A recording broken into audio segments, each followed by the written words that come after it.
Shalom and welcome to Israel Policy Pod. I'm Shanie Reichman, the Director of Strategic Initiatives and IPF Atid at Israel Policy Forum, and I'm based in New York City.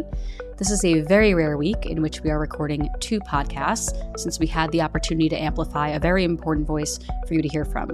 I'm going to be joined by Alana Zeitchik, an Israeli-American advocate, speaker, and writer. She's written op-eds in the New York Times and The Forward, made countless media appearances, given speeches at the UN, and built quite a social media community while she's at it.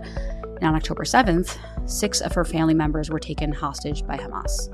We will talk about her family who remains in captivity, the ongoing hostage crisis, and the impediments, both political and practical, that are preventing its resolution, as well as the distance and dissonance between Israeli and American Jews in their advocacy and their activism. Welcome, Alana. Thank you, Shanie. We're happy to finally get you on the podcast to talk about this. On October 7th, your cousin, Ariel Cunio, and her husband, David Cunio, and their 3-year-old twins, Emma and Yuli, as well as your cousin, Danielle Aloni, and her 5-year-old daughter, Amelia, were stolen from Kibbutz Nir Oz in an act of barbaric violence by Hamas. Sharon, Danielle, and their 3 children were released in the November 2023 hostage deal. However, your cousin's husband, David Cunio, and his brother, Ariel, were left behind, and they remain in captivity today. Tell me your family's story. What happened on October 7th, and how did you find out about it? So I was here in New York, and I woke up that morning to, a red alerts, not here, but we all know because my family is all very connected. We stay connected to everyone in Israel. And we knew that they were missing in our cousin's group chat. Sharon, who lived on Nir Oz, was always the first person to tell us that she was okay. And this Saturday, we didn't hear from her. So we sat around here, my brothers and I, like in New York, my family and I here, watching the news, waiting for news like everyone else, except we were waiting for the news about people that we love. And during that time, they were in their safe room in the Mamad and fighting for their lives. The terrorists were ravaging the kibbutz around them, shooting people, massacring people, setting houses and cars on fire, and they set their house on fire. So all 6 of them were in the room trying to keep the door closed, by the way, because they didn't have a lock on the door. So they had to actually hold the door shut to make sure no one would get in. And the house went up in flames around them. And as time progressed, smoke filled the room and they were choking, and they came to the realization that this was the end for them, that it was either go out the window and be shot or kidnapped, or stay in the room and choke to death. As their children were around them, they weren't able to breathe. The girls were screaming, I can't breathe. My cousin Sharon almost passed out.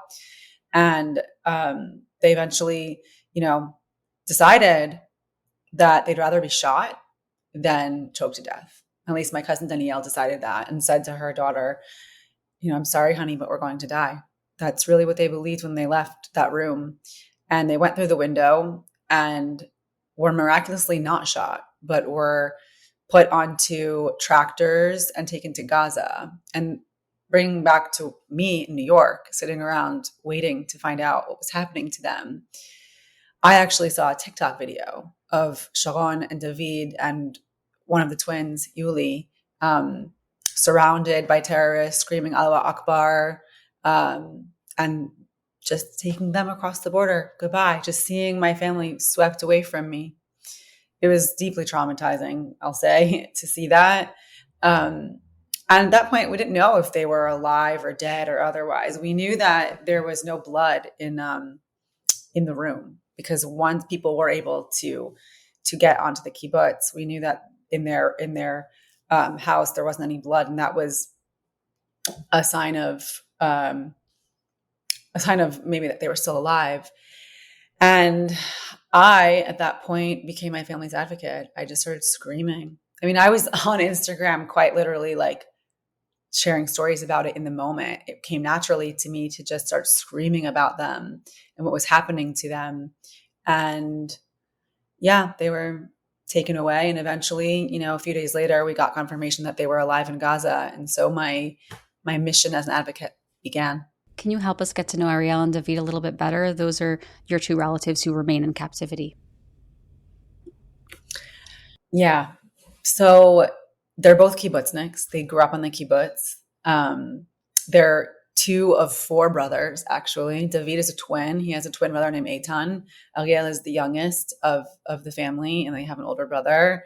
Their parents came to Israel when they were young from Argentina. So they were Argentinian immigrants to Israel, but David and his siblings all grew up there.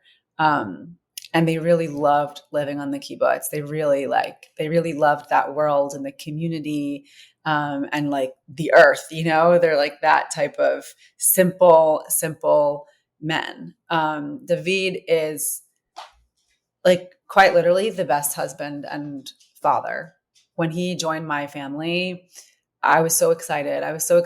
When he makes my cousin so happy. He really balances out her like neuroses.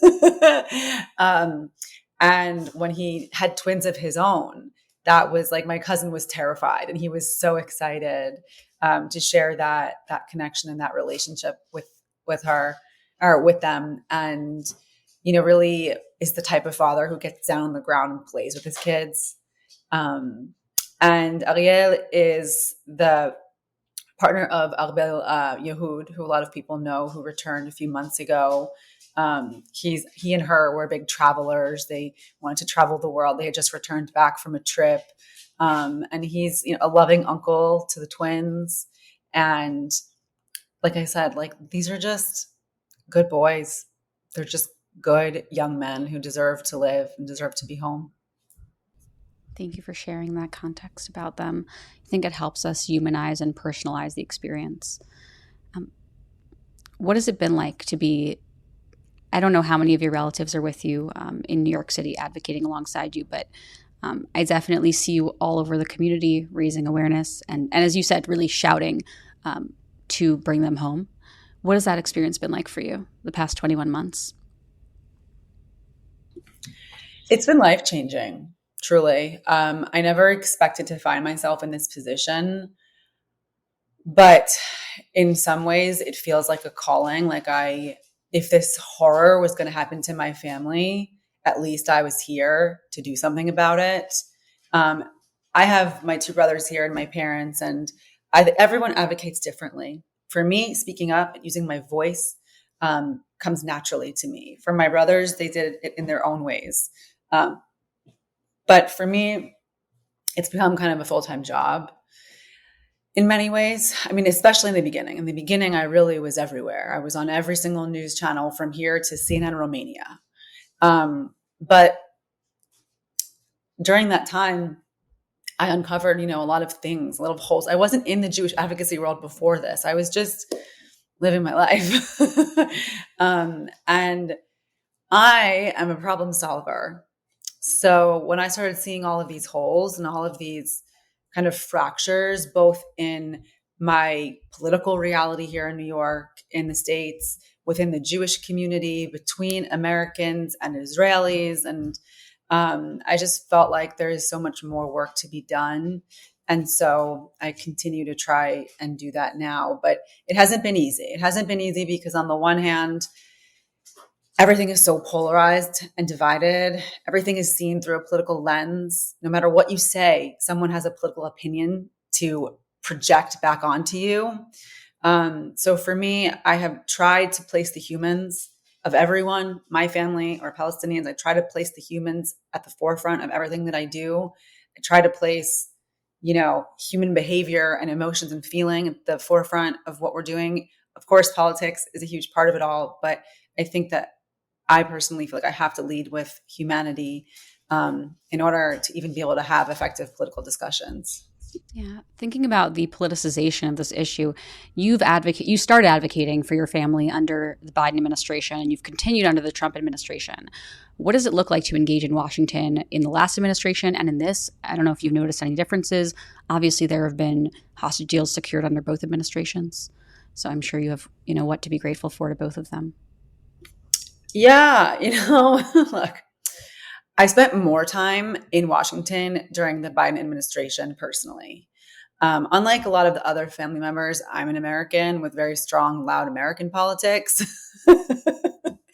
So I would say for me personally, things have shifted because I do things a little bit harder. It's not that I don't want to engage and that I don't want to be there. But I think it's a little bit harder for me when I am generally in opposition to the current US administration.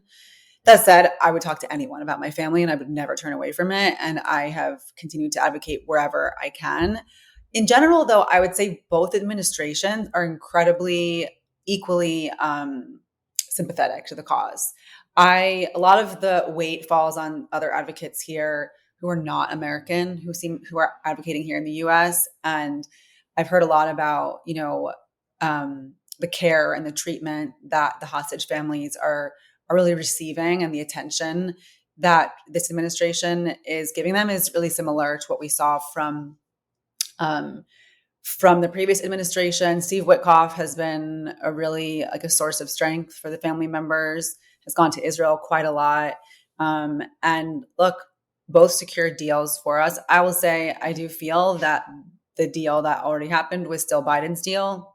This was a deal that existed a year ago, that I was advocating for a year ago, that I was in Washington last July advocating about, and should have happened a lot sooner. And so, I really can't give Trump the credit for it. But I do think it was bipartisan, is what I'll say. Yeah. You mentioned that you're willing to speak with anyone and everyone. And so I have to ask you about meeting with Congresswoman Ilhan Omar.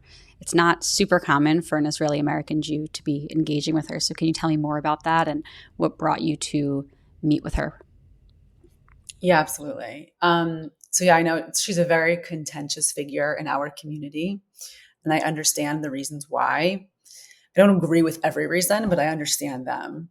And I found myself there last summer in July. It was when Netanyahu came to speak to Congress, and I was there on an advocacy trip and sort of in protest of that with a group of other hostage family members. But part of our group was also a Palestinian, a Gazan American named Ahmed Fouad Al-Khatib, who a lot of people are really familiar with. He's now at the Atlantic Council and has an incredible vision for the pro-Palestine movement called Realign for Palestine. And he's become a really good friend of mine and a close ally. And we decided to go meet with her together. We decided to really embody what it looks like to bring a shared vision of Israel and Palestine to a very contentious, polarizing political figure in Washington. We wanted to present a united front where we were able to have her hear our stories side by side, not on one side here and one side there. And we wanted to share the stories together. The story of my family is obviously incredibly painful. There are a lot of children in my family who were kidnapped, and their experience in captivity was horrific. And I was able to walk her through all of those details. And Ahmed has lost 33 family members and has horrific stories about some of those family members, of course. And I wanted to do that because I wanted to challenge the way that people think we should be advocating. And I wanted to, create I wanted to create a line of communication between me and her office and her team, because the way I view it is, if we want people to change, if we want people to evolve, we have to have a voice in the room. So I can't turn my back to someone I don't agree with. I had to make a relationship. And therefore, when I feel like I can, if she steps out of line, I always have the opportunity to email her and say, here's why what I think you're doing isn't okay. Mm-hmm. I think this is a great example of your activism or advocacy that's a little bit unconventional for the American Jewish community, and something that you and I have spoken a lot about over the past 2 years is the distance between how the hostage families and their allies in Israel are viewing this war, and how the crisis is perceived in the American Jewish community, both in institutions and at an individual level. So can you explain the source of this disconnect between how you and the Hostage and Missing Families Forum and their advocates on the ground are viewing this crisis, and how you see it playing out here in the States in the Jewish community? Yeah. So I think the source of it is ultimately Israel is not where they are politically engaged. It is not actually their country. It doesn't mean that there isn't a connection, of course. I am extremely aware of the American Jewish connection to Israel. And I don't want to ever deny that. It's a strong bond that we have to maintain. But it's still not their country, and it's not their politics. And there's a cultural difference as well. There's a major growing up, one of the reasons why I always loved Israel is that it was different from here in America. So we're just different. And the disconnect for me has seemed to be that in Israel, the hostage cause is really about the government, about pressuring their government to make a deal. It's not necessarily about Hamas per se. Of course, like the overall hostage family forum is really nonpartisan, I would say, or tries to be bipartisan. But here it's become a little bit of a tool in the rhetoric wars and our fight against anti-Semitism in many ways. And here it's become more of a solidarity campaign. So the way I see it is that in Israel, it's far more of like an advocacy, an activism, and a protest movement. And here in America, it's a bit more about solidarity and less about pressuring the Israeli government. And I really do think, and I have for a long time really felt like that needs to change. We can't be letting kind of the right-wing voices take over. We have to get past our fears of what other people will do if we speak out against the Israeli government. And American Jews, in their love for Israel, need to step up and call out the Israeli government, who does have the power to bring David and everyone home. Would you say that in the American Jewish community, it's used as this like unifying message to bring people together across the divide, whereas in Israel, there are more clear-cut policies and ideologies that different people support, and they kind of recognize that, and the Hostage Families Forum tends to take a particular approach, others take a different approach, but there's clarity around what people are actually advocating for? That's a good question. I think in Israel, it's very clear what the politics are. It's a deal. It is a prisoner exchange, or an exchange of hostages for prisoners. I think here, and there's a very wide coalition of people in Israel who support it. It's actually one of the things I think is so amazing about the hostage cause in Israel is that even though it is perceived and it is believed to be a left-wing cause in Israel because it doesn't demand military action or any further military action, it still has support from a very wide coalition of people politically who are even very right-wing. In America, I feel like it's just, it's really the Jewish community and like a certain portion of the Jewish community, not even everyone. I mean, look, I think even anti-Zionist Jews think the hostages should come home and see their humanity, but they're not out there like fighting for us necessarily, but they're also sympathetic towards us, even though some people don't think that, but I believe that most of them are. So yeah, I think it's a more powerful movement in Israel. I think it's a more powerful example of how people can rise up together over politics in the name of not just their country, but their people. Yeah. Despite some of the lack of clarity between those groups, I do know that many diaspora Jews really want to be helpful in the pro-Israel community.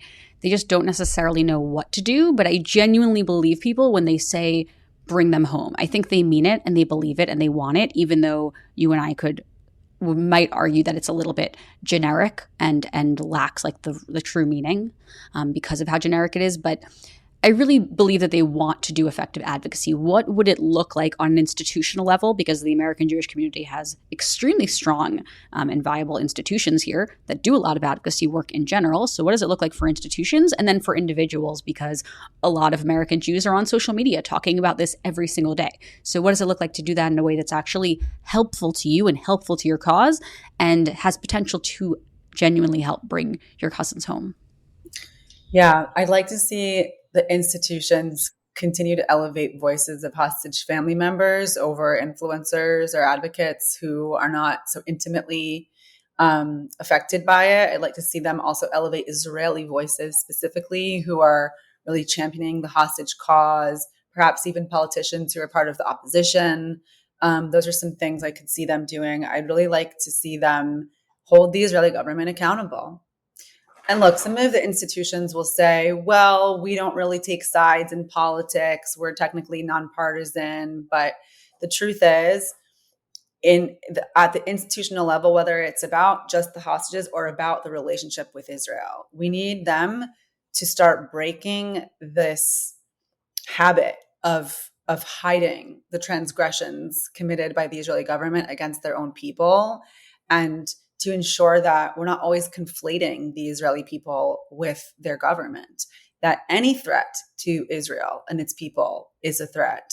And I would love to see them, look, they're probably not going to use language like that I'm using, but I would like to see them move more in that direction. And I would like to see them educate people about the hardships that Israelis face within their own political system, and that we as hostage families are facing. For example, there is a lot of media in Israel. On the news, there is a lot of commentary, political and social commentary that's not getting translated to the American Jewish audience. I'm not saying that we have to translate everything for non-Jewish audiences, but why aren't we making at an institutional level more of an effort to actively translate from Hebrew into English and share what's happening and what the hostage families are going through? A lot of them don't realize how awful we've been treated. We've been treated horribly by the government, the things that they have said to us. And I feel that if American Jews, if more of them saw it and knew that they would be horrified and they would start to understand. Now, in regards to other advocates and influencers, I feel very strongly about this, which you and I have talked about, and you know this. I feel deeply frustrated when American influencers or advocates use hostage family members without echoing their demands. So really simply, right, in the language, it does matter. Bring them home is a bit vague. Let our people go is really specific to Hamas. And that's not who the hostage families are focused on. We're focused on the Israeli government and placing pressure on them. And we want everyone to rally around that with us.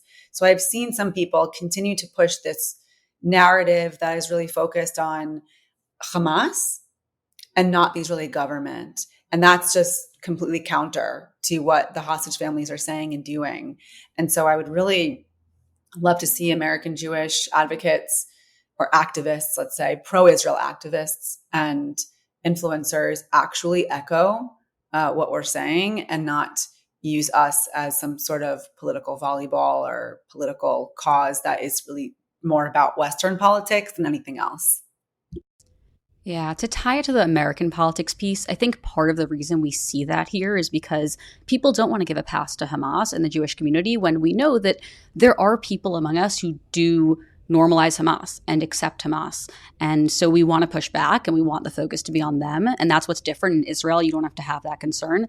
And also at this point, maybe that doesn't matter as much as actually achieving a hostage deal, right? Like the priority needs to be less what do the anti-Semites think and say, and more how do we actually get a hostage deal, which I think is your point, which is that, yes, we need to raise awareness about the awful atrocities committed on October 7th and after by Hamas, and tangible policies matter, and we need to be working to achieve those. And what is in our power is to impact the Israeli government. What is in your power as hostage families and as Israelis is to impact the Israeli government. There's not a lot of potential to impact Hamas, unfortunately, especially for Israelis and Jews. Yes, I agree with that. And I'll say, I will tell people about what Hamas has done to my family until the end of time. I will. And we can, and we should. And you're right. There are people who are sympathetic to Hamas, and I love putting them in their place, but that's not an effective use of time when David is rotting in a tunnel right now. From the very beginning, my message was the hostages must be the only priority, the number one priority.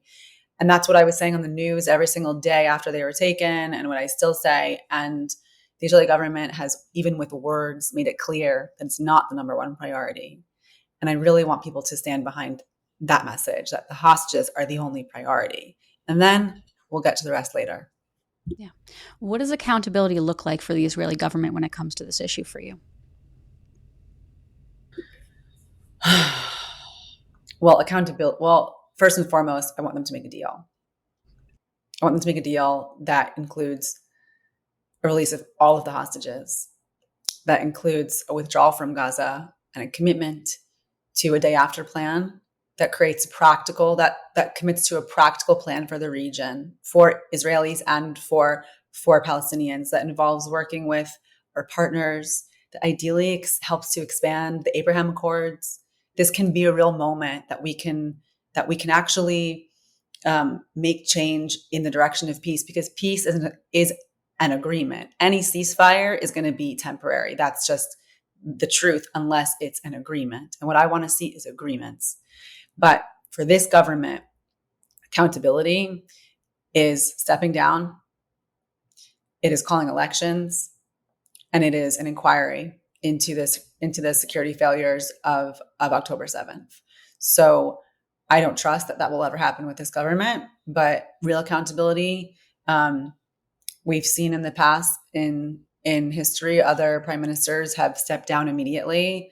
That's what I would like to see. And I would like to see a dissolution of this coalition that gives the Israelis an opportunity to put people in power who they feel like they can trust. Mm-hmm. To bring in some of the other sort of calculations when it comes to hostage deals, this is a talking point that I don't agree with, but I want to name it, which is that whenever there's a kidnapping in Israel, and we had started with Gilad Shalit and several other times, there are those who warn against advocating for their return. There are government officials who continue to insist that advocating publicly for their return is a mistake because it causes the price of the deal to go up and makes it harder to secure their release. I want to know how you respond to those claims. Is that something that you hear often from people? I do hear it sometimes. I think it is propaganda that is spread by a government who has political reasons of their own that makes them want to silence us and keep us quiet, because they have an initiative, they have a rhetoric and a narrative that they want to present. And it is our voices, our power. If I have learned anything in the last 21 months, it's that my voice is power. And anyone who wants to diminish that power should be questioned. I know that speaking up for us has been a good thing. It has made sure that the hostages are always being talked about, especially in Israel. It gets harder. News cycles move on. The suffering in Gaza is massive and rightfully is on the news all the time, here in America at least. And it's critical that we keep speaking up. And I think the price that they're talking about is different than the price we're talking about. David is paying a price every single day. Ariel is paying a price every single day for the government to tell us, what their lives are worth. So I think that people need to wake up to that. It doesn't mean that we are giving Hamas more. It also helps for Hamas to know who our family members are and to know who we are. Like, I can't tell you this for sure, but I can say I have a hunch that because of our advocacy, Emma, one of the twins in my family, she was separated from the rest of the family early on. Like before when they were taken to Gaza, Emma was taken by herself, like at gunpoint, to be alone. And she was alone for the first 10 days of captivity in like some house, and was eventually reunited with her parents, with Sharon and David and Yuli. And I don't know for sure. I have no way of knowing, but we were talking about them so much that everyone knew these were twins. And I like to believe that maybe us speaking about this was a way for Hamas to understand who this family was, to reunite them and bring them back together. Not that Hamas would do it out of the goodness of their heart, but it's a lot easier that way. And also, we know that the hostages sometimes get to see the news and it's the one thing that keeps them going. When they come home, they tell us, seeing us protest, seeing us on the news, it's the only thing that keeps their hope alive. So just for that alone, it's worth speaking up. Absolutely. I like that you're demonstrating the tangible impact of speaking up, even if we don't see the policy outcomes that we would like to see. I think it's important. October 7th shaped the Jewish people globally in a really profound way, probably a once-in-a-generation type of way. And in many ways, we are living in a very different reality. You hear people describe like a pre-October 7th world and a post-October 7th world. How do you believe the war is impacting the Jewish psyche and the Israeli psyche? So there was a recent study that came out by some psychologists in out of Harvard who studied this, and at least for the Jewish community, they called it traumatic invalidation. So less about the war and more about the response to October 7th. I think that has affected all of us, Jewish and Israeli, equally. I think for Israelis in particular, it has reinforced their existing beliefs that the world hates them, that no matter what they do, that the world will still hate them anyway and not care about their lives. This is how they kind of have always felt. And I think this has reinforced that. And so I think the trauma that we're collectively experiencing is going to impact us for generations again. And I think we need to approach it with consciousness and figure out how we're going to cope with this and what we're going to do to not let it control us. I think that the Israeli psyche in particular is on defense more than it ever has been. And like, I've always known Israelis to be defensive, but I think that it's another level these days. It is become a coping mechanism, the defense. They're unable to see outside of what's in front of them. And I understand it. Like, I really, really do understand it. And for me, it's really heartbreaking to see, because I'm not sure when that will change or if it will ever, but I think we're all really shattered and broken and unable to heal as a community as the war continues on. I think that we're not able to heal. And I'll say the continuation of the war for Israelis is in many ways like a re-traumatization of what their own government has done, the abandonment by their government, that I don't think they were ever prepared for, because a lot of people talk about this contract between the Israeli government and its people that was broken on October 7th and was broken by not bringing back the hostages. And I don't know if not this government, maybe another government will be able to sort of renew that contract or renew that promise with the Israeli people. But right now, Israelis feel incredibly broken, alone, and helpless, I think. Mm-hmm. Yeah. My final question will bring this more to our domestic politics. You live in Brooklyn, and you're progressive and you're a peace activist. I didn't mention this earlier, but you run the Narrow Bridge Project, which is a dialogue project. So you do engage really across the political spectrum, but with the far left too, circles that I think of as being pretty hostile to Israel. So what have your relationships with allies, friends, colleagues been like over the last 21 months? Have you found support in surprising places? Has it been an ongoing struggle?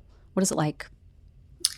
Yeah, I think I wrote my op-ed in the New York Times, about this, about the feeling of being left behind by the liberal progressive spaces that I live in. I live in a part of Brooklyn where there's never been a hostage poster ever once in my neighborhood where I live. And other neighborhoods I spent a lot of time in, there were, but they were always ripped down. And it was really painful to see that amongst community, because I think like as Jews, like I don't know, I think we really understand what community means. And so I was really shocked to see what I thought was my community doing that. I would say like real friends have stuck by my side, but still not everyone speaks up. There's a difference. Not everyone is willing to take the risk of speaking up for an Israeli. Some people I just say goodbye to. Goodbye. Like, I'm not interested in some relationships, and I'm totally fine with that. Like, it's sometimes a blessing to find out who is so politically like extreme or politically like I'm not in a political cult. I don't want to be part of one. So in some ways, there's been a silver lining of discovering that I don't have to be part of a cult anymore. But I have found new relationships because I've had to try. And these are some of my most fulfilling relationships now. I've made a lot more friends across the spectrum, even more to the right of me and to the left of me. And I feel a wider tent of people in my life now.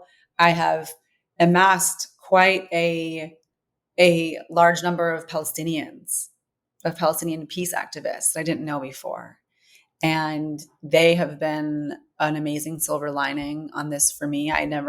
It took me a while to find them, but once I did, then I just found more and more. And that has been really comforting. But I've made new friends. Like, I have like a journalist in Amsterdam who I've become friends with, who's very, very much to the left, but she loves me and we FaceTime sometimes. And like, I try to lead everything as relationships first, as humans first. And so there are people who I really strongly disagree with on a lot of things. But I have developed new relationships that I think will help me continue to advocate for things that matter to me in the future. And that will make me feel like I'm building a bigger coalition and tent than I had before. Mm-hmm. And just because I know there are a lot of people in the American Jewish community who listen to this, what is a suggestion for a way to be talking about, or I don't know if there's like a slogan or language that we can use to talk about the hostages that is more helpful than what we are currently doing? Yeah. So I think I touched on it before, but like bring them home is great, but it still continues to be ambiguous in regards to the demand. The demand is a deal. The demand is a diplomatic deal, which includes the end of the war. So in Israel, we're all saying end the war and make a deal to bring all of the hostages home. Today is Emma and Yuli's 5th birthday. It is their 2nd birthday without their father. The last time they saw him was when they left him in Hamas captivity. And my cousin spoke last Saturday at the rally that happens every Saturday night. And she said, we made a deal with Lebanon, with Hezbollah. We made a deal with Iran. Now it's time to make a deal, to end the war and make a deal for Emma and Yuli. So that's what people need to echo. Thank you so much, Alana. It was really wonderful to speak with you. I'm glad you were able to join us. Thank you for having me. Thanks again to Alana Zeitchik for the generous time and for sharing her family's story, as well as her experience and insights on the fight to bring all the hostages home and to end the war, a call that we at Israel Policy Forum have echoed. Also, special thanks to our producer, Jacob Gilman, and to all of those who support Israel Policy Forum's work. On this episode, we won't encourage you to donate to Israel Policy Forum, but rather to consider a donation to the Hostage and Missing Families Forum, whose website we will add in the show notes. Once again, I'm Shanie Reichman, and thank you for listening.